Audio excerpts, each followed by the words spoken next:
let's talk about color a little bit, I guess, kind of while we're waiting. Somebody asked me about the tri-coat thing, and I decided we need to decide what pearl we're going to use, what you guys want to do, what color you want to see, kind of thing. So, does everybody understand the color wheel?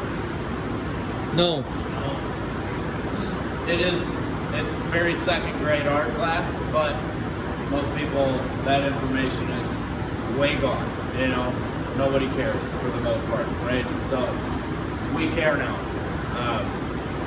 Especially when you're making a color or trying to match a color, all these numbers is all toners that are on the Deltron bank, and this is their, I'll say their tone is what their straight color. There's no metallic in a tone. So a tone is like light blue or orange, you know, solid color. So for example, permanent blue, this is the tone. This is 1684 mixed 50-50, which is 1684 is white. If you mix it 50-50 with 614, this is the shade you get. And then this chart just basically shows you which, it's a guide as far as which direction to tint if you're trying to match a color. So, for example, if I have this formula that has 1684 and 614 in it, and maybe it's got some metallic and some pearls. So this gives you an example of the metallic is 1681, which is I want to say is a fairly coarse metallic. If you mix 614 and 1681, 50-50, you'll get something like this, and that's pretty close to what was on that K5 book. If you can see that metallic at all from where you're at, that color's fairly close. So if I had no idea how to make that color, that's probably where I'm going to start. And then I'm going to come over here and look at this and say we're in this, you know, kind of gray blue area, and I want it to be a brighter blue. I'm gonna go toward the 1675, because a lot of people think brighter is white. That's not always the case. You can bleach your color out with white and make it just super opaque. You know, make it look like this, like just a shit color that, like something that would be out of 1950s Bel Air. You know, just pale, yuck color. So when you move around the color wheel, so you mix yellow and blue, you're going to get green. You know, you can't cross the color wheel. If I'm tinting a color, if I'm in the orange family, there's no way I'm ever going to add green, because if I'm here and going here, you need it black.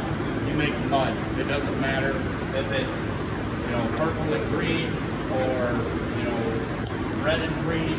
There's certain colors that they don't make anything. They make shit. Literally, it's mud.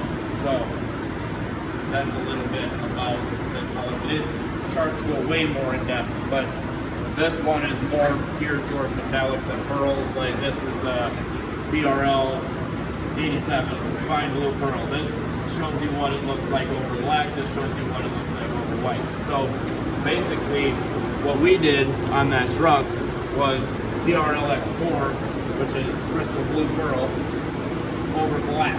Which this is if I would have, this chip is completely covered. The pearl is completely covered over black. That's if I would have done maybe the mixture that I made, it probably would have took like 10 or 12 coats to get that. But being that it's diluted and transparent, that's where you get a candy effect, is with transparency and you're looking through colors until the light hits it just right and it catches the top color. And in the shadow, it doesn't hit that metallic or that pearl, and it catches the bottom color. That's basically the gist of a candy, or a tri-coat, I should say. Not necessarily a candy, but a pearl tri-coat. So on that truck, we diluted it way down. We did 3 coats, made it transparent, where you can look at it, like look through it.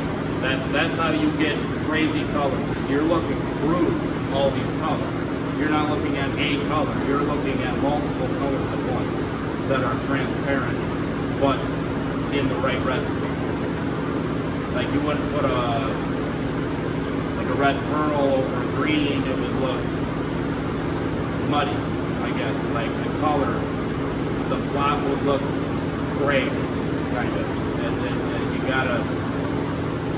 gotta think about what's under it and what you're putting over it and what you're maybe even gonna put over that. There's quad coat paint jobs where, like the bike that we did, I did black. I think I did the same color as that truck. I did black, and then so 1683 black, and then the Pearl PRLX 4 mixture over that, 3 coats of that, and then I put blue candy over top of that to make that blue look deeper blue, and it really didn't change it much. Usually candy over black doesn't really straight, just candy dye over black. Every time that I've done it, it's still just black because you're looking through that candy dye to black. There's no contrast there. You're just looking at black. Would you agree? If you're putting a tri-coat or something over black, it's got to have metallic or pearl in it, otherwise you won't even see it. A lot of like artists, the artwork type stuff, way back 10 years, 15 years ago, I was trying to learn how to airbrush, and I did a couple things that I thought were okay for my skill level, but I remember I did one where it was just black and white, gray shaded, and it was skulls and flames and shit, and I put blue candy over it. It was black to start with, and all the artwork was in shades of gray, basically. And I put blue candy over it, and it really highlighted, like anywhere that I had put a highlight or a low light, it really like intensified it, made it look way more detailed, but the black was still just black. So